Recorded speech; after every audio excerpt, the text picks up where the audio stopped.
Oke, assalamualaikum warahmatullahi wabarakatuh. Kembali lagi dengan saya Muhammad Bagas Aliuddin.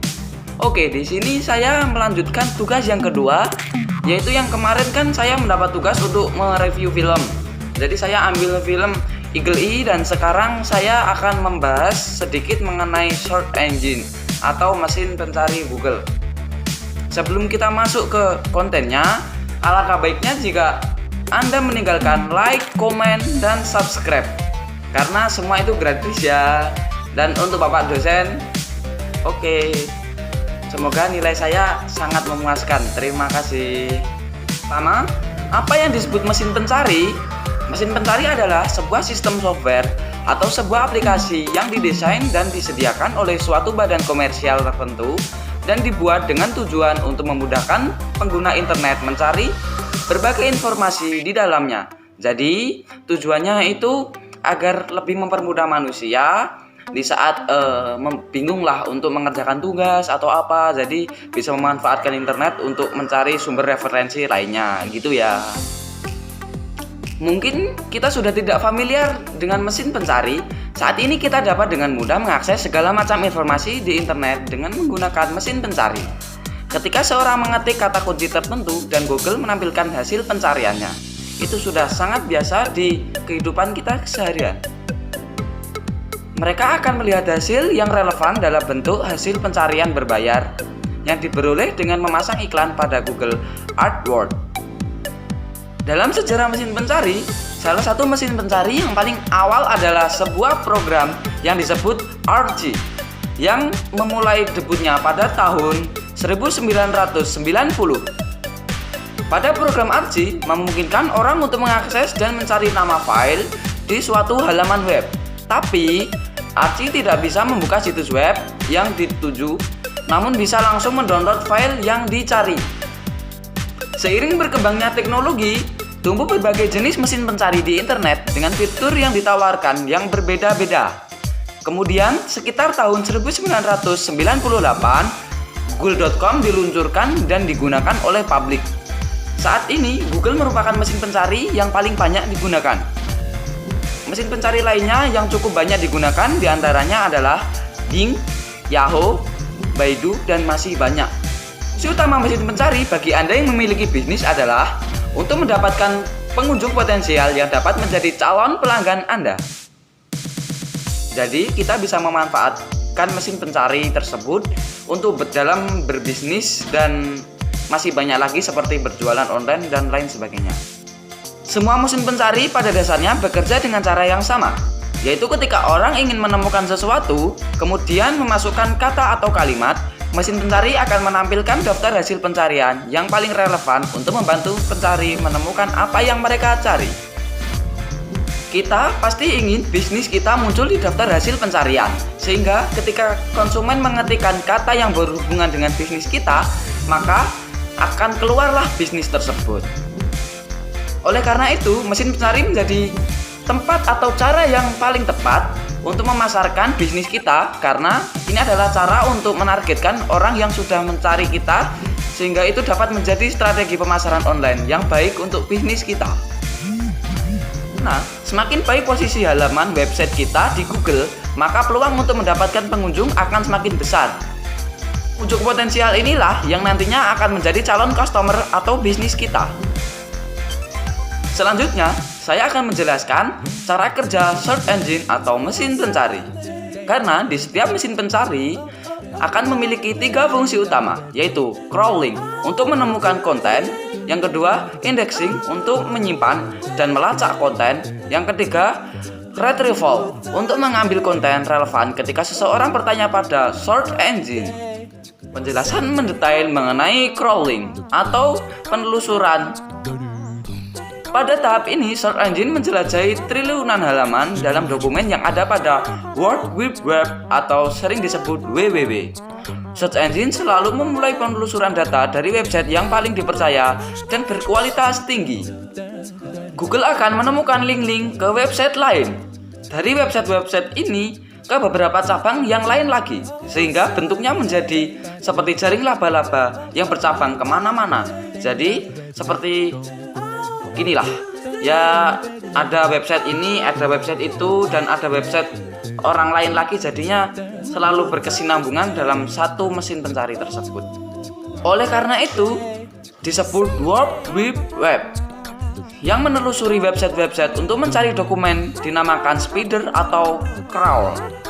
Crawl menjelajahi World Wide Web dengan menelusuri semua link dalam satu website ke page lain atau ke website lain, dan data dimasukkan ke dalam indeks. Yang kedua, penjelasan mendetail mengenai indeks atau pengindeksan. Indeks adalah daftar raksasa sebuah halaman web dan konten yang ditemukan oleh bot. Dokumen dan halaman yang telah ditelusuri pada proses crawling akan dimasukkan ke dalam list database milik search engine.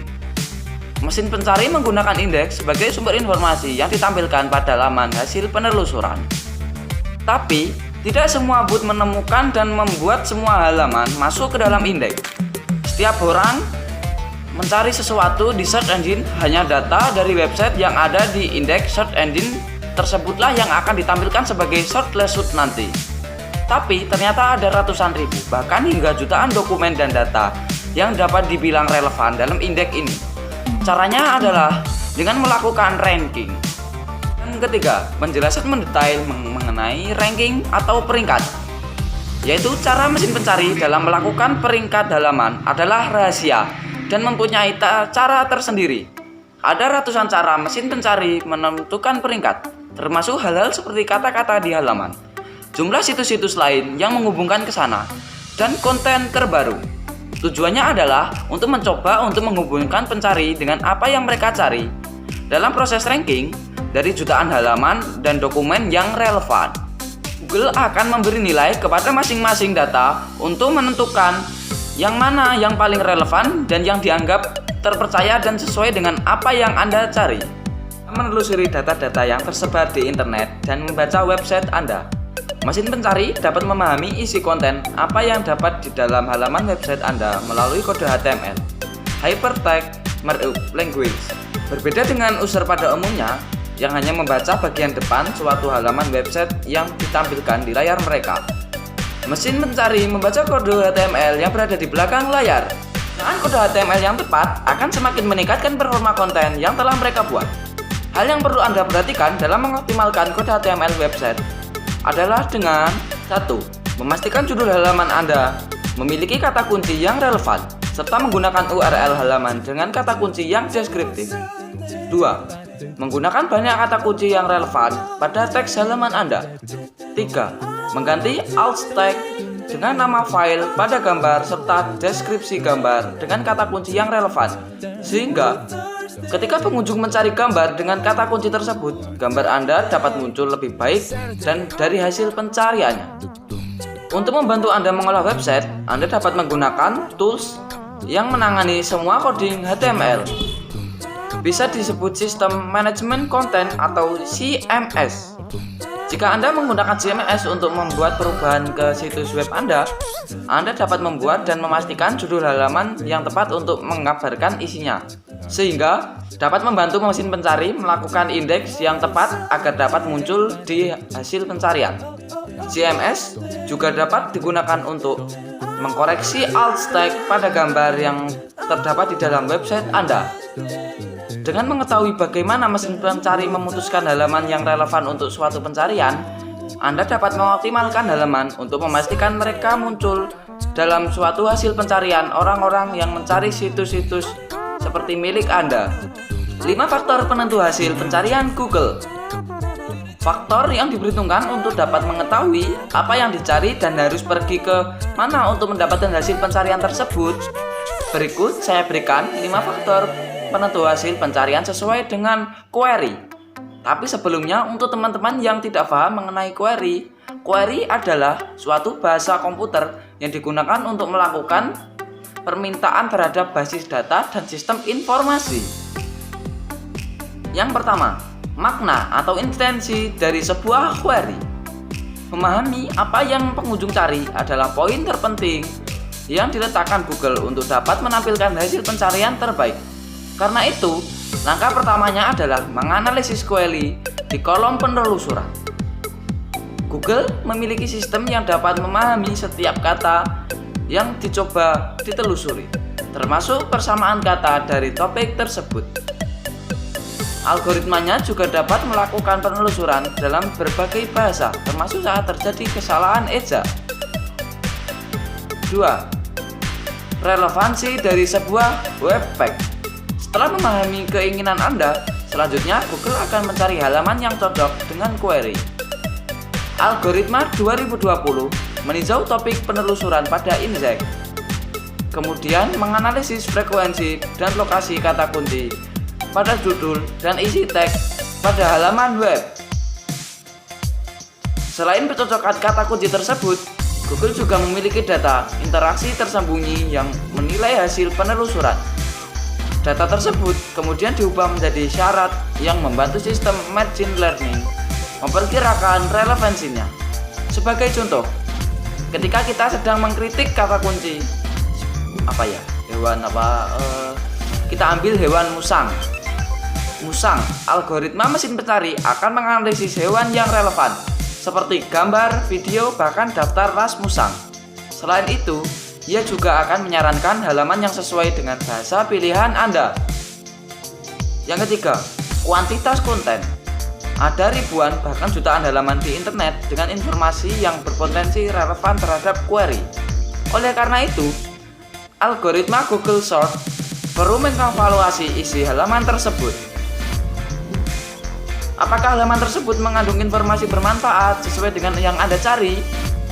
Ada ratusan faktor beberapa yang digunakan untuk menentukan kualitas konten. Beberapa di antaranya: keterkinian konten, kualitas kata kunci, jumlah kata dalam satu halaman, hingga informasi konten yang bisa dipercaya dengan menelusuri backlink. Misal, apabila terdapat situs lain yang terkemuka membahas topik serupa kemudian menautkan ke halaman Anda, maka informasi pada situs Anda dinilai berkualitas. Google juga memiliki algoritma terbaru yang dapat mengidentifikasi situs mengandung spam, kemudian menghapusnya. Hal serupa juga berlaku untuk situs yang melanggar panduan webmaster Google. Yang keempat, usability dari sebuah web page. Sebelum menayangkan hasil pencarian, Google akan melakukan dan mengevaluasi semua informasi terlebih dahulu. Beberapa di antaranya adalah kuantitas hasil penelusuran, kesesuaian topik, serta luas sempitnya informasi pada halaman web. Setelah semua terpenuhi, sistem memberi peringkat akan menampilkan hasilnya. Selain informasi situs, algoritma mesin pencari raksasa ini juga mempertimbangkan kecepatan halaman, tampilan yang mobile friendly, serta tampilan situs yang dibuka melalui browser lain. Untuk membantu pemilik situs membuat halaman yang lebih mobile friendly dan sesuai standar algoritma Google 2020. Mesin pencari ini menyediakan fitur FlexSpeed, Instinct, dan webpage.org. Yang kelima, konteks dan pengaturan. Lokasi, riwayat penelusuran, serta setelan penelusuran juga memiliki andil dalam menentukan hasil pencarian yang relevan. Sebagai contoh, Anda saat berada di London dan mencari informasi tentang football, Google akan menampilkan peringkat tertinggi tentang sepak bola di Selandia Baru dan Liga Primer Inggris. Google juga memiliki fitur yang mempersonalisasikan hasil pencarian berdasarkan aktivitas dan minat di akun Anda. Hal ini juga berlaku terhadap setelan bahasa dan aktivitas Safe Sort.